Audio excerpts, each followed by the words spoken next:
Assalamu alaikum student. Dr. Naveed Shahad, your course instructor is here. Today this is our 21st lecture. In this lecture we will talk about DNA, the genetic material. So let's start. How DNA is the genetic material. If we talk about previous study of DNA and involvement of researchers, then the physical nature of gene fascinated genetics for many years. A series of the experiments beginning in 1920s finally revealed that DNA was the genetic material. Researchers have made many experiments and tried to prove this thing that DNA is the actually genetic material. So what is the discovery of transformation? A puzzling observation was made by Frederick Griffith in a course of experiments on bacterium, that is a Streptococcus pneumoniae, in 1928. This bacterium, which causes pneumonia in humans, is normally lethal in mice. Lethal mean it causes death in mice. However, different strain of this bacterial species have evolved that differ in virulence. Virulence mean ability to cause disease or death in organism. So, in his experiments, Griffith used two strains that are distinguishable by the appearance of their colonies when grown in laboratory cultures. So, what is difference between two strains? In one strain, a normal virulent type, the cells are enclosed in a polysaccharide capsule, giving colonies a smooth appearance.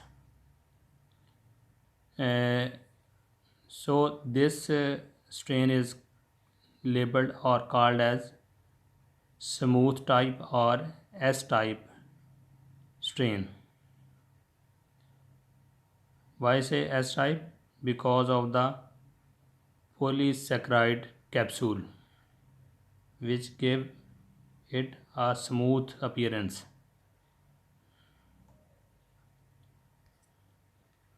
In Griffith's other strain, a mutant non-virulent type that grows in mice but is not lethal. In this case, polysaccharide coat is absent, giving colonies a rough appearance. This strain is called R-type strain. R mean rough type strain. S for smooth type strain. Smooth type strain have polysaccharide coat, while rough type has no polysaccharide coat. Griffith killed some virulent cells by boiling them and injected the heat killed cell into the mice. The mice survived, showing that remains of the cells do not cause death. However, mice injected with a mixture of heat killed virulent cells and live non virulent cell did die. Moreover, live cells could be recovered from the dead mice. These cells gave smooth colonies and were virulent on subsequent injection. And somehow the cell debris of boiled S-type cells had converted the live R-type cells into live S cells. This process is called transformation.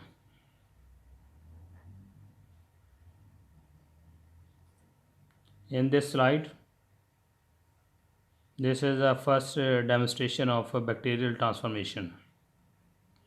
So student, इसमें देखें अभी जो बात हमने previous slide में कही है कि एस टाइप बैक्टीरिया के स्ट्रेन है, जो कि हमें पता है कि ये बैक्टीरिया निमोनिया की डिजीज़ काज करता है और माइस में अल्टीमेटली डेथ काज करता है।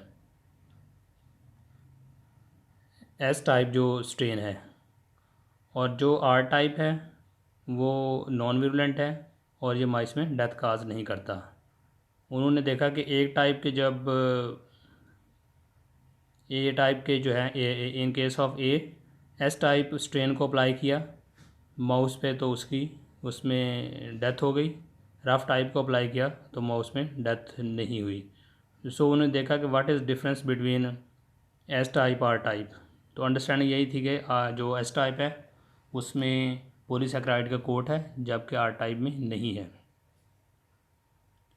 अदर केस में एस टाइप को हीट किल किया, बॉयल किया, देन माउस पे अप्लाई किया तो माउस जो है वो लाइव रही, उसकी डेथ नहीं हुई।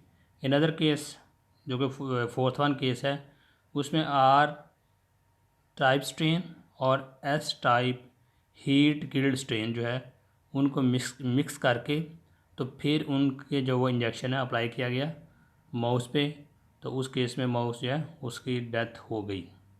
सो यहाँ जो है वो इंटरेस्टिंग थिंग कि क्या हुआ कि आर टाइप या एस टाइप हीट किल्ड को अलग अलग अप्लाई करते हैं तो माउस अलाइव रहती है, जब मिक्स करके अप्लाई किया जाता है तो माउस में डेथ होती है। तो यहाँ पे एक्चुअली क्या हुआ कि जो एस टाइप स्ट्रेन है हीट किल्ड, उनका जेनेटिक मटेरियल या कोई समझे कि इनिशियली उनको यही अंडरस्टैंडिंग बनी कि कोई मटेरियल ट्रांसफ़र हुआ है आर टाइप की तरफ, जिससे आर टाइप जो है वो बिहेव कर रहे हैं just like S type normal sales, और उन्होंने माउस में डेथ काज की है। सो इसकी डिटेल में हम देखें कि ए क्या है। Mouse die after the injection with virulent S strain. In case of B, mouse survive after injection with strain R. और in case of C, mouse survives after injection with heat killed S strain. Or in case of D, mouse dies after injection with a mixture of heat killed S strain and live R strain. Heat killed S strain somehow transform R strain into the virulence.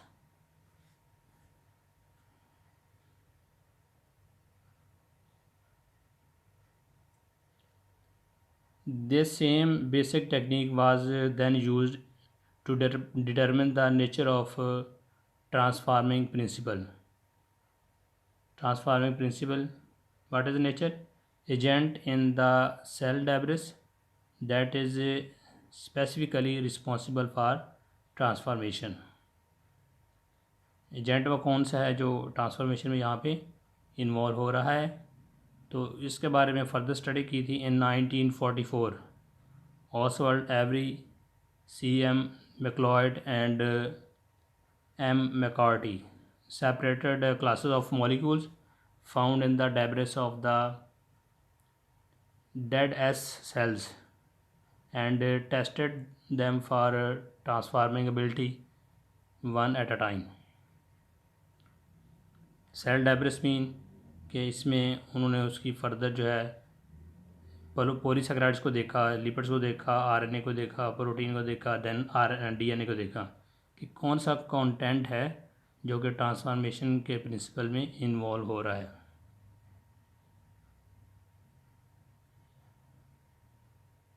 And these tested showed that the polysaccharide themselves do not transform the rough cells. Therefore, polysaccharide coat, although undoubtedly concerned with the pathogenic reaction, is only the phenotypic expression of virulence. So, polysaccharide coat जो है वो एक phenotypically जो है उसका expression है, लेकिन वो एग्जैक्टली यहाँ पे ट्रांसफॉर्मेशन के हवाले से इसकी इन्वॉल्वमेंट नहीं है। तो इसके बिहाइंड कोई और चीज़ है, कोई और कंपोनेंट है जो कि ट्रांसफॉर्मेशन में इन्वॉल्व हो रहा है। नेक्स्ट इसमें in screening different groups, Avery and his colleagues found that only one class of molecule, DNA, induced transformation of R-type cells, as shown in the next slide. They deduced that DNA is the agent. Deduce means to drive. They derived that DNA is the agent that determine polysaccharide characters and hence the pathogenic character. Moreover, it seemed that providing R-type cells with S-type DNA was the same as to providing these cells with S genes.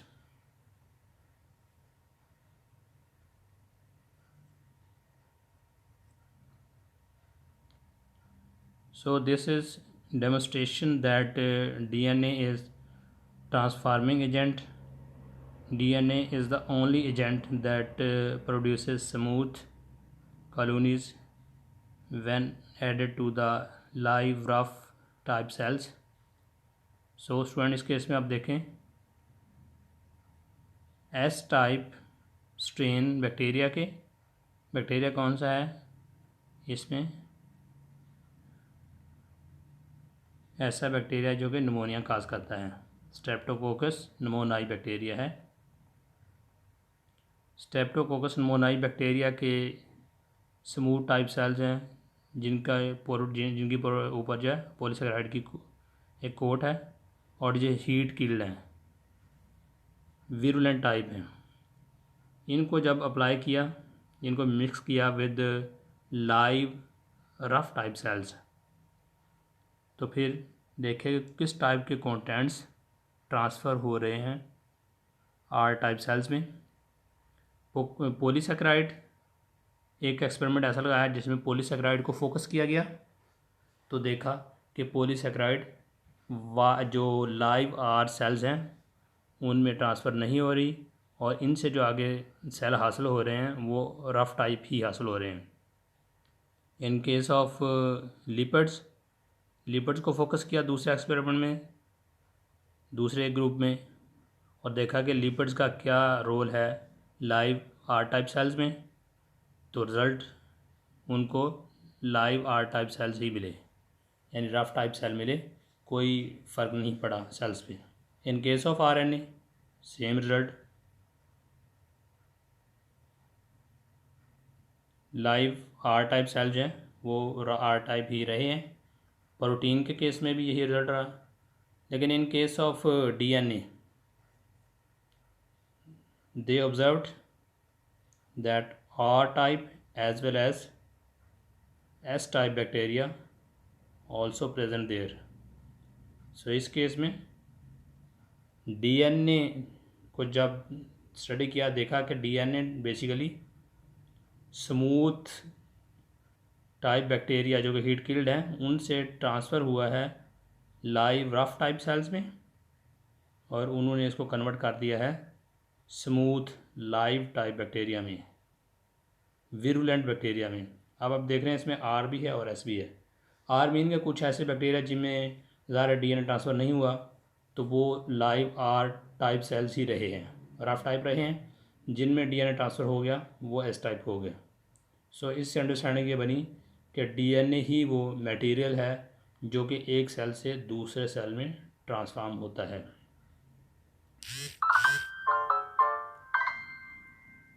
So further confirmation was made by the Hershey-Chase experiment, Hershey and M. Chase experiment, and the experiments conducted by Avery and his colleagues with the definitive with his colleagues were definitive, but many scientists were very reluctant to accept DNA rather than protein. They were thinking that protein is responsible for this transformation, but not DNA. Reluctant mean not ready to accept. It was finalized in 1952 by Alfred Hershey and Martha Chase with the use of phage virus T2. And they given reason that phage infection must require introduction or injection into the bacterium of the specific information that dictates viral reproduction. जिस तरह के student हम इससे पीछे पढ़ चुके हैं bacterial phase के हवाले से, तो उसी टाइप की स्टडी इसमें भी की गई थी. इस केस में क्या है कि the phase is relatively simple in molecular constitution. Most of its structure is protein with DNA contained inside the protein sheath of its that is called head. Protein का इसका हेड होता है वायरस का, आपको पता है, और हेड में जीनोमिक DNA इसका होता है. जीनोम में DNA या RNA होता है. तो फेज के वाले से बात करें, इसमें DNA होगा. तो इस केस में उन्होंने DNA और प्रोटीन को फेज में सेपरेटली लेबल करके देखा कि इस पर कौन सा पार्ट जो है वो बैक्टीरिया में ट्रांसफ़र हो रहा है जब ये बैक्टीरियोफेज इस बैक्टीरिया पर अटैक करता है. Phosphorus is not found in protein but is an integral part of DNA. Conversely sulphur is present in protein but never in DNA. Phosphorus हमें पता है DNA में होता है, फास्फोडाइस्टर बॉन्ड जो उसमें बनते हैं. तो सल्फ़र जो है वो प्रोटीन में पाया जाता है. इन दोनों के आइसोटोप जो है यूज़ किए गए हैं. एक एक्सपेरिमेंट ऐसा लगाया गया जिसमें फास्फोरस को एज आ आइसोटोप यूज़ किया गया. फास्फोरस इसमें 32 यूज़ किया गया और सल्फ़र 35 यूज़ किया गया. Hershey and Chase incorporated radio isotope of phosphorus P32 into phage DNA and that of the sulfur S35 into the proteins of a separate phage culture. Then they used each phage culture independently to infect E. coli with many virus particles per cell. After sufficient time for injection to take place, they shared the empty phage remains, that's called ghost, of bacterial cells by agitation in a kitchen blender. They used centrifugation to separate bacterial cells from the phage ghost and then measured the radioactivity in the two fractions. When the P32 labeled phages were used, most of the radioactivity ended up inside the bacterial cells, indicating that phage DNA entered the cell. P32 can also be recovered from phage progeny. When sulfur 35 labeled phages were used, most of the radioactive material ended up in the phage ghost, indicating that phage protein never entered the bacterial cell. As shown in the next slide. So the conclusion is inescapable. DNA is a hereditary material. Phage proteins are structural packing that is discarded after the delivering the viral DNA to the bacterial cell.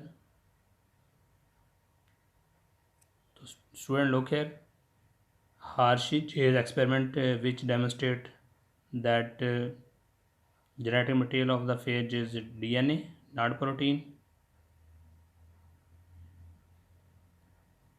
इसमें आप देखें कि दो cases में, पहले case में अपर वाले case में आप देखें कि फेज T2 फेज जो है उसको यूज़ किया बैक्टीरिया पर अटैक करने के लिए, और इसमें उन्होंने जो फेज को प्रोटीन फेज को जो सल्फ़र दिया है प्रोटीन कोड के लिए, वो सल्फ़र 35 है. सल्फ़र 35 हम बताइए रेडियोइसोटोप है. इसको अप्लाई किया, बैक्टीरिया पे अटैक करवाया. देन जब लाइसिस हुई तो देखा कि लाइसेट्स जो हैं उनको सेंट्रीफ्यूगेशन करके बैक्टीरिया से सेपरेट कर लिया। देन देखा कि बैक्टीरिया में रेडियो आइसोटोपी जो है वो है, रेडियो आइसोटोप सल्फ़र के बैक्टीरिया में है या फेजेस के अंदर हैं। आप ऊपर वाली फिगर को देखें तो देखा गया कि most of the radio activity recovered here in phase ghost. तो इट्स मीन कि जब बैक्टीरियोफेज ने इकोलाई बैक्टीरिया पे अटैक किया तो उसने अपना जेनेटिक मटेरियल बैक्टीरिया के अंदर जो है वो इंटीग्रेट करवाया है, प्रोटीन को इंटीग्रेट नहीं करवाया था, प्रोटीन कोड को इंटीग्रेट नहीं करवाया, जो कि सेल के बाहर ही रहा। ये इसका हेड है। और इसीलिए जब सेंट्रीफ्यूगेशन की बैक्टीरिया और बैक्टीरियोफेज को सेंट्रीफ्यूगेशन के थ्रू सेपरेट किया तो देखा कि जो बैक्टीरियोफेज हैं उसकी प्रोजेनी में सल्फर 35S की रेडियोइसोटोप जो है ये फाइंड किया गया। इन अदर केस इसमें प्रोटीन कोड जो है वो नॉर्मल सल्फर के साथ ट्रीट हुआ है और जो इसका डीएनए है उसको फास्फोरस 32 के साथ लेबल किया है। ये 32 रेडियोइसोटोप है, इसको यूज़ किया। फिर इससे बैक्टीरियोफेज को बैक्टीरिया पे अटैक करवाया। स्पेसिफिक टाइम के बाद इसकी किचन ब्लेंडर के थ्रू ब्लेंडिंग की और ब्लेंडिंग करने के बाद सेंट्रीफ्यूगेशन के थ्रू बैक्टीरिया और बैक्टीरियोफेज को सेपरेट किया। देन देखा गया रेडियो एक्टिविटी किस में है, बैक्टीरिया में है या बैक्टीरियोफेज में है। तो इस केस में बैक्टीरिया के अंदर रेडियो एक्टिविटी ऑब्जर्व की गई फास्फोरस 32 की। तो इट्स मीन जब हमने डीएनए को लेबल किया तो डीएनए जो है जो कि बैक्टीरियोफेज का पार्ट है वो इंटीग्रेट हुआ इनटू द बैक्टीरिया और जिस वजह से जो रेडियो एक्टिविटी है वो बैक्टीरिया के अंदर पाई गई। तो इस एक्सपेरिमेंट से जो कि हार्शी एम चेज एक्सपेरिमेंट था उससे साबित हो गया कि जो डीएनए है वो ही मटेरियल बेसिकली बैक्टीरियोफेज से बैक्टीरिया में ट्रांसफ़र हो रहा है, ना कि protein. Hope you understand this experiment in a better way.